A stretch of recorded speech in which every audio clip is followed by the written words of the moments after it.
자, 주제 한번 이렇게 잡아봤습니다. 재개발 시대, 알아야 이긴다.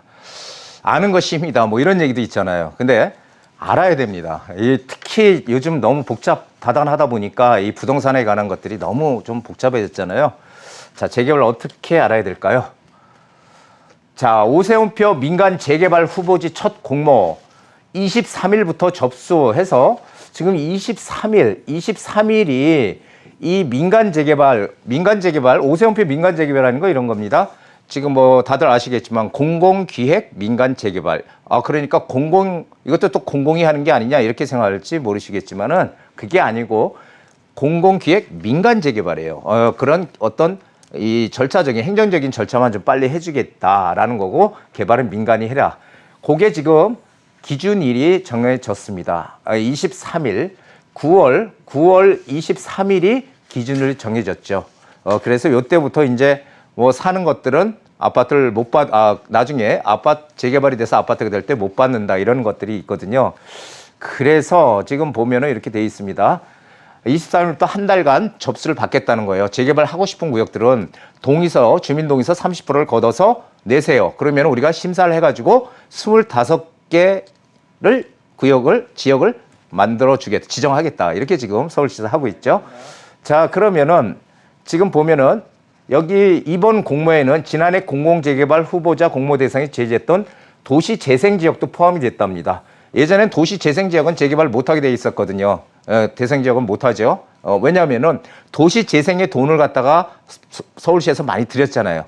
그런데 그것을 다 무산되고 그걸 다 그냥 없애고 재개발로 다시 추진한다 그러면은 이게 뭔가 잘못된 거잖아요. 그렇기 때문에 허용을 안 해줬는데 지금 오세훈표 민간 재개발에서는 도시재생지역도 포함하겠다 이렇게 지금 돼 있는 거죠. 그래서 지금 이번에 상당히 많은 그런 지역들이 아마 응모를 할 거다 이렇게 지금 생각이 됩니다.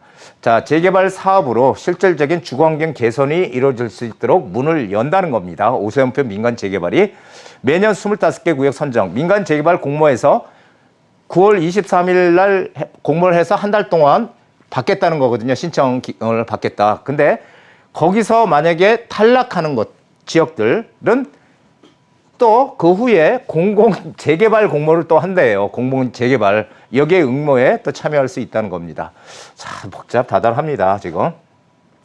자, 민간 개발과 공공 개발이 지금 재개발의 양축일까요?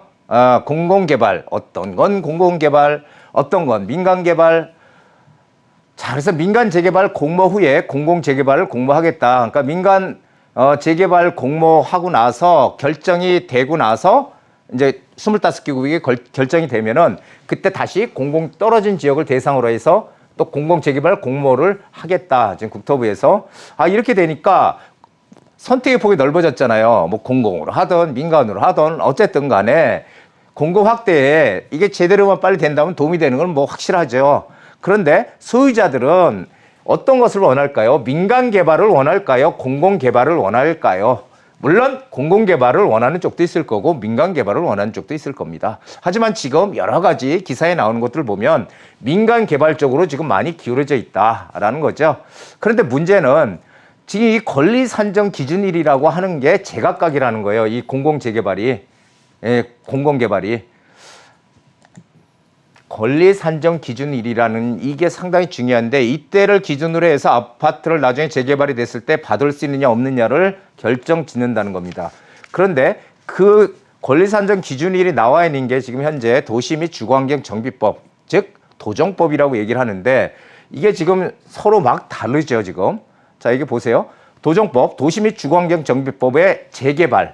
우리가 여태까지 해왔던 재개발이 도시 및 주거환경 정비법에 있는 재개발입니다. 이것이 유명무실해지지 않을까. 저는 지금 이게 도대체 어떻게 되는 거지? 옛날 재개발은? 지금 이런 생각을 좀 하고 있습니다. 그렇다면 옛날에 도정법, 도시 및 주거환경 정비법의 권리 산정 기준일은 어떻게 되어 있냐면요.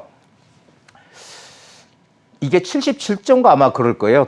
도시 및 주거환경 정비법. 정비구역 지정 고시일 또는 지정 고시일이거나 구역이 지정되는 그 고시한 날이거나 시도지사가 기본계획 수립 후에 정부의 구역 지정 고시 전에 따로 정한 날이 원칙이에요. 항상 여태까지는 우리가 권리산정 기준을 요대로 지금 봤다는 건데 지금 보시면은 공공주도 재개발이라는 것도 있고 공공주도 복합개발이라는 것도 있고 공공재개발도 있죠. 그리고 또 공공기획 민간재개발이라고 지금 오세훈표 재개발이 바로 요것입니다. 공공기획 민간재개발. 이게 권리산정 기준일이 제각각이에요. 지금. 그러다 보니까 이게 도대체 어떻게 되는 건지 전문가도 잘 몰라. 지금. 저는 알죠. 예. 근데 말을 하면 복잡하니까 어쨌든 이런 것이 지금 막 엮여지다 보니까 이 혼란이 지금 되게 그냥 가속화되고 있다는 겁니다. 자, 재개발 구역 지정이 돼서 투자는 이제 불가능하다. 제가 왜 이렇게 얘기를 했냐면요.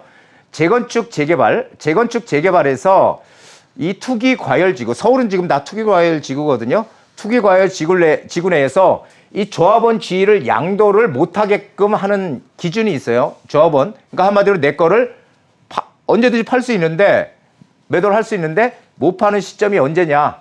여태까지는 재건축 아파트 같은 경우는 조합 설립이 딱 되는 순간 그때부터는 거래가 안 돼요. 그걸 내 걸 사줘봐야 그것은 사도 아파트를 또 사는 사람 받지도 못해요. 그러니까 아예 거래가 안 되는 게 조합 설립 기준입니다. 근데 향후에는 어떻게 하겠다고요? 안전진단 통과로 땡기겠다는 거예요. 안전진단 통과, 조합 설립 이전까지 이제는 기준일을 이 조합원 지위 양도 제한을 이때부터 하겠다.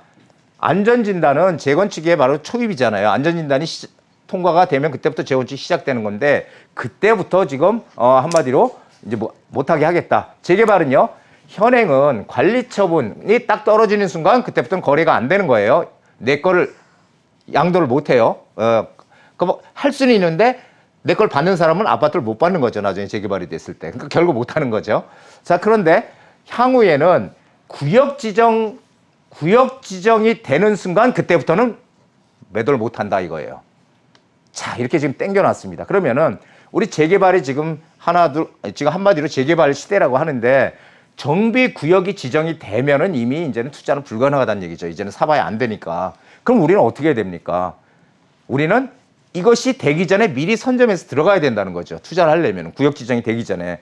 그런데 그것이 지금 어떻게 돼 있어요? 9월에 본래 도정법 개정을 하겠다고 했는데 아직까지는 개정이 안 되고 있죠. 이걸 좀 잘 지켜봐야 되지 않을까 이런 생각을 지금 하고 있습니다. 자, 재개발 투자의 패턴을 이제는 바꿔야 됩니다. 어떻게 바꿔요? 여태까지는 우리가 뭐 프리미엄도 주고 이미 재개발 막 이게 지정이 돼가지고 막 한참 진행하는 데들 5억도 주고 뭐 10억도 주고 3억도 주고 뭐 이렇게 들어갔잖아요. 여태 투자를 많이 했단 말이에요. 그래도 또 올랐으니까 이익을 냈죠. 하지만 이제는 아니죠. 구역 지정이 되면은 투자를 못 해. 그렇죠? 그러면 이제 어떻게 해야 됩니까? 앞으로 재개발 구역들이 매년 25개씩 이상씩 지정이 된다는데 재개발 가능한 지역을 미리 선점해야 된다는 거죠. 이거 쉽지 않은 거죠. 하지만 지금 서울의 모든 지역들, 낙후된 지역들이 다 잠재적인 재개발 가능 지역이라는 것에 포인트를 두셔야 됩니다. 그리고 아파트가 없는 동네에 보면은 아마 많이들 보셨을 거예요. 이렇게 가다 보면은 아파트가 없어. 전부 다 단독주택, 우리가 소위 얘기하는 빌라들, 오래된 빌라들, 밀집지역 이런 데들이 그리고 그런 데들은 높은 건물이 없잖아요. 아파트가 없으니까. 이런 저층주거지는 재개발 1순위 후보라는 거죠. 1순위 후보. 그리고 결정적인 거, 지하철과 가까운 항상 역세권에 위치해야지 된다. 역세권의 중요성에 대해서는 제가 누누이 얘기했으니까 뭐 더 이상 말씀 안 드릴 거고요. 자, 그리고 이거 중요합니다. 투자는 반드시 뭘 따라가야 돼요? 흐름을 따라가야 된다. 투자. 제가 이런 얘기 참 많이 드렸죠. 흐름을 따라가야 된다. 예전에 한참 막 2000년도 중반 이후부터 이런 재개발 뉴타운 시대에 막 진행이 됐죠. 그렇죠. 그러다가 갑자기 도시 재생으로 이제 더 이상 모든 지역을 다 부수고 짓는 이런 뉴타운은 이제 하면 안 된다. 이제는 도시 재생으로 해야 된다라고 해서 도시 재생으로 또 진행이 쭉 되던 시기가 있었죠. 하지만 지금 다시 재개발 시대로 왔다는 겁니다. 이걸 보면은 항상 부동산은 돌고 도는구나. 저는 그런 거 참 많이 느낍니다. 자, 변화가 생기는 거 제가 늘 말씀드려 가격이 오릅니다. 무조건 아무것도 변화가 일어나지 않는 곳. 근데 내가 사는 곳에 옆에 변화가 생겼어. 어떤 변화요? 지하철이 새로 들어온다든지 아니면은 일자리가 크게 들어온다든지 아니면 내가 살고 있는 지역이 재개발이 돼서 아니면 재건축이 돼서 새롭게 동네가 아파트 동네로 바뀐다든지 이게 변화 아닙니까? 그래서 변화의 폭이 크면 클수록 가격의 이 크기도 커진다라는 거죠. 변화의 폭이 클수록 이익의 크기가 커진다. 가격이 아니고 이익의 크기가. 변화의 폭이 작으면 오르긴 오르지만 이익의 폭도 작다는 것입니다. 자, 재개발 많죠? 가로주택 정비사업. 예전엔 가로주택 정비사업 별 볼 일 없었는 줄 알았는데 지금 보니까 이제는 아니라는 거예요. 가로주택 정비사업도 보니까 규모가 좀 크게도 할 수 있고 가격도 오르더라는 거죠. 많이. 소규모 재개발이라는 것도 있습니다. 역세권 개발이라는 것도 있습니다. 저층 주거지 개발이라는 것도 있어요.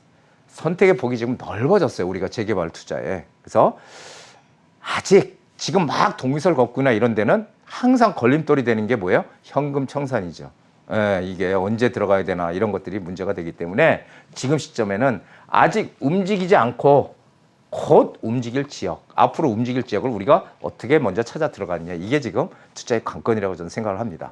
어떻게 많이 좀 공감이 되셨나요? 자, 오늘의 명언입니다. 발견은 준비된 사람이 맞닥뜨리는 우연이다. 그러니까 항상 저는 그렇게 생각을 해요. 어떤 일이 나한테 벌어질지 모르잖아요. 그렇지만 내가 준비가 돼 있다면 그 어떤 일에도 항상 나는 헤쳐나갈 수 있거든요. 그렇죠? 우리는 항상 모든 일에 준비가 돼 있어야 됩니다. 말같이 쉽진 않죠. 하지만 부동산도 노력하면 얼마든지 준비되어 있는 자들은 그 행운의 열매를 얻을 수 있다는 게 제 생각입니다.